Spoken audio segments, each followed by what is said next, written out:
Olá pessoal, tudo bem com vocês? Bom, espero que sim. E se você chegou até aqui é porque você quer saber da minha história e eu vou te contar.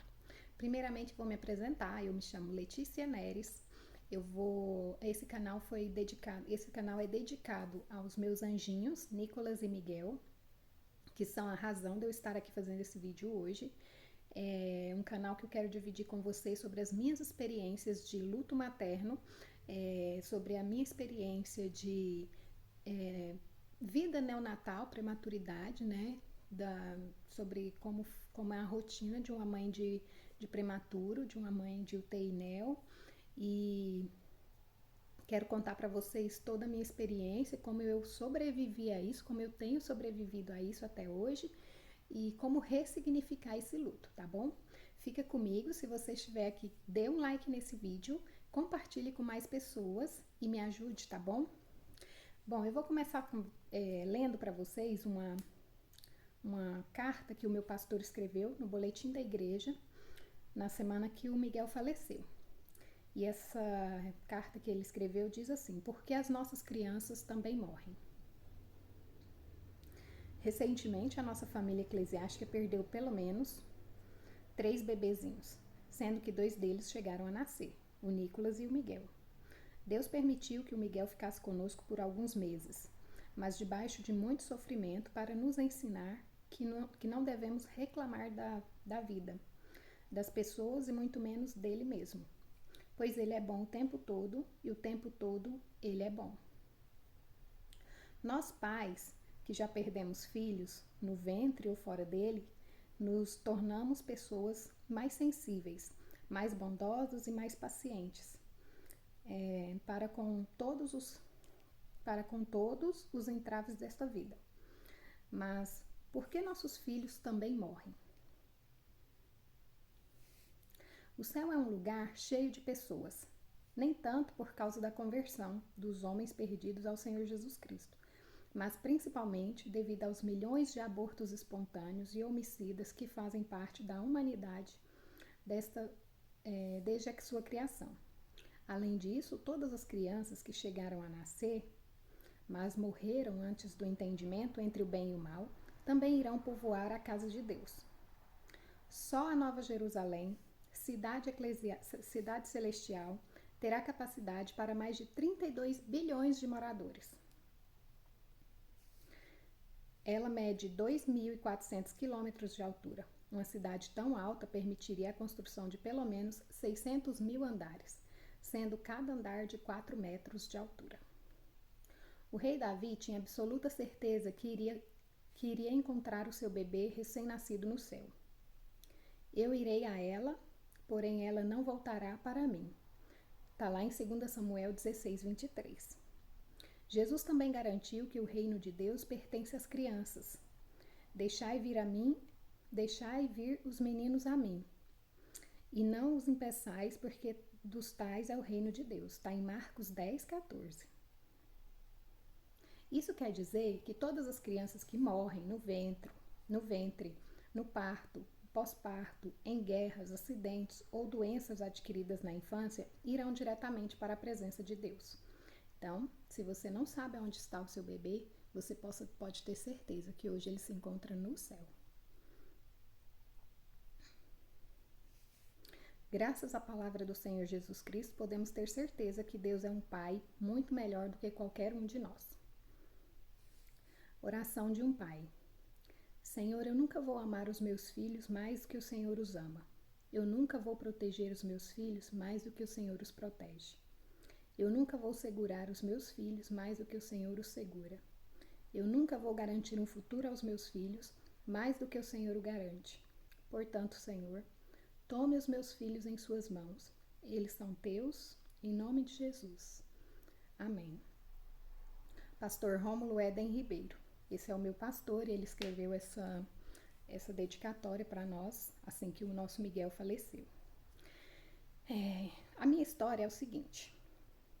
Eu tive uma gestação gemelar muito bonita, muito tranquila, naturalmente, aconteceu naturalmente. Meu esposo orava pra gente ter filhos gêmeos, né? Assim, eu queria muito, era um sonho, mas eu nunca orei especificamente pedindo gêmeos. Mas o meu esposo sim, ele orava especificamente, pedia gêmeos.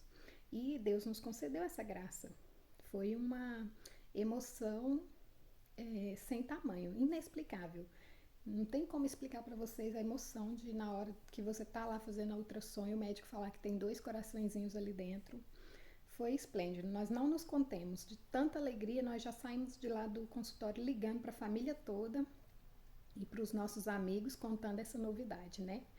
E foi uma gestação muito bonita para nós. Nós vivemos cada momento dessa gestação, nós aproveitamos cada momento dessa gestação e nós curtimos muito essa gestação, sabe? Então foi assim, foi uma gestação linda, tranquila. Eu não passei mal, não tive enjoos, não tive nada. Foi uma gestação realmente tranquila. Só que com 26 semanas de gestação, eu tive uma infecção de urina. E essa infecção de urina foi que rompeu a minha bolsa, nos levando precocemente para o hospital, né? Chegando no hospital, 2 e pouco, 3 horas da manhã, o meu médico que... Eu liguei para o meu médico a hora que a gente estava a caminho do hospital. Ele já tinha me falado onde eu deveria ir, né? E eu liguei para ele, só que ele não estava na cidade. Ele estava dando plantão em outra cidade, em outro estado. Ele estava bem longe. Então, e era final de semana, foi de quinta para sexta. De quinta para sexta, e o meu médico geralmente dá plantão até o domingo, né? Fora em outra cidade. E aí a gente foi pro hospital, pra maternidade, chegando lá com a bolsa rota, eu não sabia o que fazer. Foi um momento assim desesperador para nós. Nós saímos de casa do jeito que a gente estava, com a roupa do corpo, só vestimos uma roupa porque a gente estava dormindo, né? Só vestimos uma roupa e eu peguei só os documentos e fomos pro hospital. Chegando lá, foi constatado que realmente a bolsa tinha rompido, porém ainda não tinha... o tampão ainda não tinha saído, estava tudo fechadinho, né, e tal. Mas eles me internaram, porque estava muito prematuro, né, para a bolsa ter rompido. E ia fazer os exames para saber o que aconteceu. O meu plano na época era enfermaria, então o meu esposo não poderia ficar ali comigo, porque a enfermaria não pode acompanhante homem, só mulher. E eu passei a noite ali sozinha. Naquela noite eu fiquei sozinha ali. E, e eu fiquei ali naquele hospital, passava pela minha cabeça 1001 coisas, gente. Foi a noite mais longa, acho que foi uma das noites mais longas que eu tive na vida. Eu não conseguia dormir, eu não conseguia pensar, eu ficava ali só orando em espírito de oração, pedindo a Deus a proteção dele sobre os meus filhos, pedindo a Deus para guardar os meus filhos, mas até então eu não imaginava que teria tanto risco. Eu pensava assim, a bolsa rompeu, eu vou ficar ali internada, porque possivelmente eu vou ficar ali esperando, segurando, às vezes eu vou ter que ficar num repouso absoluto, né? Para esperar o tempo dos meninos nascer, que vai demorar. Eu pensava que eu ia ficar lá um mês. Eu pensava que eu ia ficar lá quase um mês, sabe? Mas foi tudo assim muito rápido, né? Tudo muito minucioso. Aí os médicos começaram a fazer exames para saber o que tinha acontecido e tal. Passei a noite ali e de quinta para sexta, né? Na sexta-feira eu precisei arrumar um acompanhante, porque a médica passou lá, a médica plantonista passou lá e me falou que eu teria que ficar realmente em repouso absoluto, não poderia levantar para nada, nem para fazer xixi. O meu médico pediu uma médica da equipe dele para estar me acompanhando e esta também passou lá e ela também me recomendou que não levantasse para nada, que ficasse o tempo todo deitada. Então eu contei aí com a ajuda de algumas amigas que estiveram comigo nesse tempo, sou muito grata pela vida delas. A minha mãe estava fora da cidade também, não estava em Goiânia, então eu fui acompanhada pelas minhas amigas e fiquei ali de sexta, sábado. Quando foi no sábado de madrugada, de sábado para domingo, eu comecei a ter contrações. Eu comecei a ter contrações no sábado e eram contrações assim que já estava praticamente indicando que os meninos iriam nascer ali naquele momento. Eu imediatamente chamei a enfermeira. Eu estava meio assim, eu sentia as contrações, mas eu não sabia muito bem o que estava acontecendo. Eu não tinha muita noção de que eu estava em trabalho de parto, sabe? Eu fiquei assim, eu chamei a enfermeira e falei, alguma coisa está errada, eles estão endurecendo para um lado ou para o outro lado, fazendo força demais. E não sei, tá errado, alguma coisa tá errada. E aí ela veio e falou, são contrações, eu vou chamar o médico. Aí chamou o plantonista veio, deu uma olhada, mandou aplicar uma medicação para ver se segurava mais, um remédio para ver se segurava mais, e, e um remédio para ver se diminuía as contrações, né? Então, ele subiu para fazer um outro parto e eu fiquei ali acompanhada da enfermeira. Com o tempinho foi passando e o remédio não fez efeito nenhum. As contrações foram aumentando. E eu comecei a ficar preocupada. Eu peguei e liguei para a médica, que é amiga do meu médico, que era da equipe do meu médico. Liguei para ela, falei para ela que eu estava tendo contrações e que o plantonista tinha descido lá, mas eu não tinha entendido muito o que ele queria, porque ele não falou nada comigo, na verdade. Ele falou para a enfermeira que estava tendo contração e que era para aplicar uma medicação e tal. E eu liguei para essa médica, ela também estava num trabalho de parto, e ela mandou uma outra pessoa para me acompanhar, que também era uma médica muito boa. Inclusive, ela foi me ajudar, né? Chegou lá. A hora que essa médica chegou lá, que foi, acho que passou uns 40 minutos. Uns 40 minutos depois, essa médica chegou. Aí ela foi e fez o toque. Na primeira coisa, ela foi e escutou o coraçãozinho dos meninos, que eu estava muito preocupada, eu pedi muito para ela. Eu falei, eu quero saber se eles estão bem, eu quero ouvir o coração, tal. Então, ela foi procurar os batimentos, tá? Até que ela conseguiu localizar os 2 batimentos, estava tudo ok. E aí ela fez o toque e ela falou, nossa, você já dilatou 10 centímetros, você já tá ganhando neném. E saiu gritando pelo hospital, chamando as enfermeiras, chamando o maqueiro, chama o médico plantonista, chama todo mundo, porque ela já tá ganhando neném, tarará, tarará. Isso já era umas 2 horas da manhã de domingo. 1h30, 2 horas da manhã de domingo.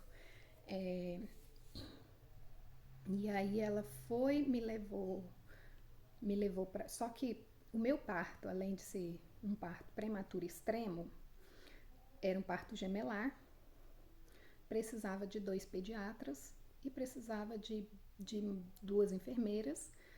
E num plantão à noite não tinha estante de gente no hospital.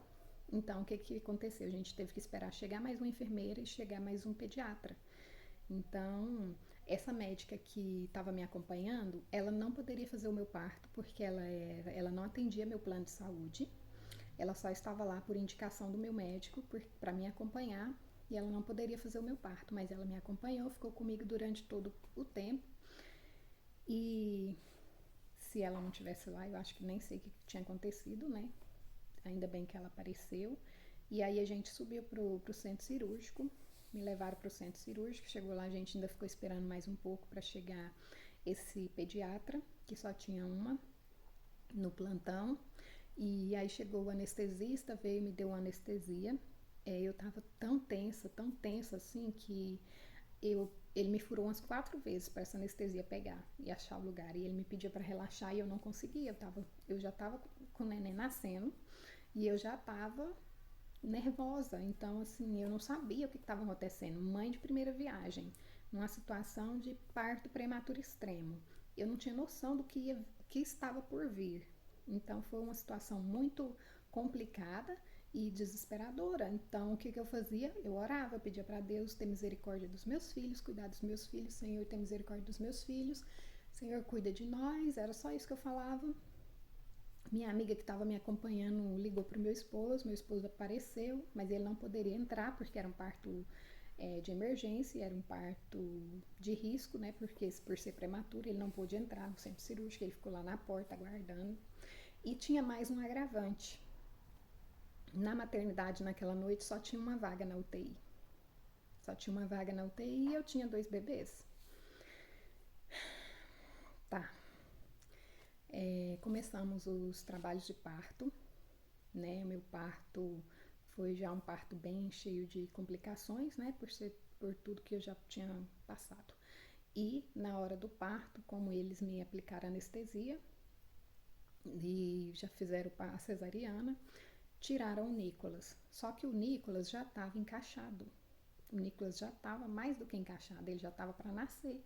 Então foram tentar tirar ele e não conseguiu pela cesárea, porque ele já estava com a cabecinha transpassada, então não conseguiram tirar ele na cesárea.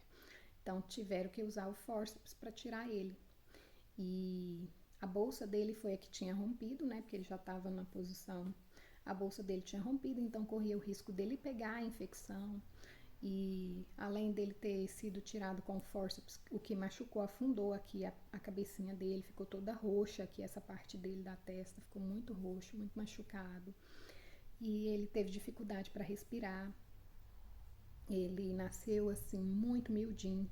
Ele não, a princípio ele não respirava e eu desesperada olhava, mas eu não conseguia ver eles. Eu não conseguia ver, mas eu conseguia ver o movimento do pediatra tentando fazer ele respirar, né? E o pediatra fazendo lá compressões para ver se ele respirava, fazia de tudo, limpando para ver se ele respirava. E eu olhava aquilo desesperadamente e eu pensava, meu filho respira, meu filho chora, meu filho dá um sinal de vida, Senhor tem misericórdia. Comecei a orar, orar, orar, e meu olho corria lágrima e eu comecei, meu coração começou a bater demais, mais forte, eu não sabia o que fazer. Eu estava ali sozinha, eu entrei em desespero, por dentro, sabe? Por fora eu estava bem tranquila, eu aparentava estar calma, eu aparentava estar bem, mas por dentro, meu Deus, meu coração estava para sair pela boca. Até que eles conseguiram tirar o Miguel. O Miguel, a hora que eles tiraram o Miguel, ele já deu um chorinho muito, muito fraquinho, miadinho de gato mesmo, mas eu consegui escutar o chorinho dele e aquilo foi uma música para os meus ouvidos. Foi lindo ver ele chorar, sabe? E aí eles tiraram o Miguel e já levaram o Miguel direto para UTI neonatal, porque o Miguel nasceu bem. Ele precisava, né, da UTI porque ele estava prematuro extremo, precisava maturar o pulmãozinho, maturar os órgãos, né? Mas ele estava bem, ele chorou, ele respirou, ele conseguiu ficar bem com a UTI. Então já levaram ele direto para a UTI, para a vaga que tinha lá. E o Nicolas, eles ficaram lutando com o Nicolas até chegar a ambulância que levaria o Nicolas para um outro hospital. E aí, na hora que terminou o parto e tudo, aí eles foram levar o Nicolas. Enquanto isso, eles colocaram o Nicolas lá no oxigênio e estava lá tentando, cuidando dele, até que ele deu um chorinho também, conseguiu chorar, conseguiu limpar e eles colocaram ele no oxigênio e ficaram aguardando chegar a outra ambulância para levá-lo. Aí já tinha terminado o parto, já tinha me fechado e tudo, eles me deixaram lá esperando um pouquinho, meu esposo estava na porta assim do centro cirúrgico, eu consegui ver ele e eu falei para ele, vai atrás do Nicolas. Seja o que acontecer, vai atrás do Nicolas, eu quero saber onde vão levar meu filho, o que vão fazer com meu filho, fica com ele, cuida dele e depois você volta. Aí assim foi feito, eles levaram o Nicolas para um outro hospital, meu esposo acompanhou o Nicolas e eu voltei para o centro cirúrgico e o Miguel ficou na UTI dali da maternidade que eu estava. E aí, isso já era umas 3 e pouco, 4 horas da manhã, quando tudo terminou, né? Eu voltei para a enfermaria e anestesiada, comecei, não sentia nada, né, das pernas para baixo. E aí eu tive que ficar quieta lá até conseguir voltar ao efeito da anestesia e tudo. Mas era uma angústia, gente, assim, de não saber o que estava acontecendo. Você não sabe quando você tem um parto prematuro, você não tem noção do que acontece depois, do que acontece com os seus filhos, sabe? Então, assim, eu não tinha noção do que aconteceria do que acontecia numa UTI neonatal, como era a rotina, como era acompanhar, como era fazer parte de uma UTI neonatal, sabe? O que eles faziam com as crianças, eu não tinha noção. E até que eu fiquei lá no hospital, até passar o efeito da anestesia, melhorar, ficar boa, mas assim que eu pude, quando foi lá pelas 10, 11 horas da manhã que eu consegui levantar da cama, porque eu tava com a cesariana, né, e tudo. Eu tava tomando medicação, tava cheia de acesso, de soro, de tudo. E aí, umas 11 horas, a médica passou lá, eu pedi pra ela, falei pra ela que eu queria ver meu filho, que eu queria ver o Miguel e tudo. Aí eles me deixaram ver o Miguel. Me ligaram lá na UTI NEO, perguntar se podia ver o Miguel e me liberaram pra ir lá. E eu fui de cadeira de rodas na UTI, ver o Miguel. Depois eu vou trazer pra vocês a rotina de UTI, né? Não é nada fácil. Pra entrar na UTI, você tem que colocar todo um aparato, um equipamento, né? Todo um aparato todo para poder entrar. E o Miguel, como ele tinha descido naquele dia, ele estava dentro da incubadora e a incubadora precisava aquecer para poder ele pegar a temperatura normal do corpo. Então ele ainda estava dentro de um saquinho que era para aquecer o corpinho dele e ele estava lá naquela todo enroladinho, né? E com a incubadora toda, a incubadora estava tão quente que começou a suar assim. Então eu não conseguia ver direito. Eu olhava assim aquela incubadora toda suada, não conseguia ver muito bem nada, mas eu via lá que ele estava respirando, entubado, né? Claro. E eu encostei a minha testa lá na incubadora e orei. E agradeci a Deus, né, pelo parto. Agradeci a Deus por ele estar ali e por eu poder ver ele. E agradeci a Deus pela vida deles e voltei para a enfermaria. O Nicolas faleceu nesse mesmo dia, só que eu não soube, eu só soube 2 dias depois. O meu marido não quis me contar, ele não sabia como me contar, na verdade, ele estava me preparando para isso e eu estava anestesiada ainda, eu estava com a cesárea, eu estava tomando a medicação para infecção, porque ainda não havia cessado, então eu tinha que ficar no mínimo 3 dias internada tomando medicação. Então não tinha como ele me falar e ele não sabia minha reação. Então eu, infelizmente, eu só fui saber 2 dias depois. Isso foi no sábado, né? Eu fui saber na segunda-feira. Na segunda-feira, no horário da visita, que meu esposo conseguiu entrar, que já era 4 horas da tarde, foi que ele foi me falar, que ele conseguiu me falar. E a gente. E aí no outro dia, a gente ia enterrar ele no outro dia. Então eu fiquei ainda no hospital, eu não tinha conseguido ver o Nicolas. Até então eu não tinha visto ele, eu não vi ele vivo, eu não vi ele em momento nenhum, eu só vi ele no cemitério, no caixão. Que quando a gente foi enterrar, eu pedi para abrir o caixãozinho e eu consegui ver ele. Mas até então nem querer enterrar ele eu queria, porque eu não sabia. Eu falei, meu Deus, como que eu nem peguei meu filho no braço, como que eu vou enterrar um filho? Como que ia ser uma situação desesperadora, mas eu acho que teria sido pior se eu não tivesse ido. Então, Deus, eu orei, passei aquela noite inteira orando. E foi uma noite de aflição, uma noite que não acabava. E eu passei a noite inteira orando e no dia seguinte eu falei pro meu esposo, eu quero ir embora. E pedi pro médico me liberar do hospital, o médico foi lá, me deu a alta, contra a vontade dele ainda, porque ele não queria me dar alta ainda, porque eu ainda estava tomando antibióticos, mas ele me deu essa alta e eu consegui ir pro cemitério enterrar o Nicolas. E assim foi, aconteceu no dia que ele me deu a alta, isso foi numa terça-feira, a gente foi enterrar o Nicolas. E o Miguel ficou lá na UTI por mais 115 dias. Então depois eu venho contar para vocês mais sobre essa experiência da UTI. Então, gente, eu já falei demais por hoje. Vou deixar para contar mais depois para vocês. Depois eu divido essa história aí. Se fez sentido na sua vida ouvir, né, tudo isso que eu passei. Se você conhece alguém que está passando por isso também, que já passou, que perdeu algum filho ou que esteja passando pelo luto, pela UTI, compartilhe esse vídeo com essa pessoa. Eu quero ser bênção na vida dela, eu quero ser uma luz na vida dela.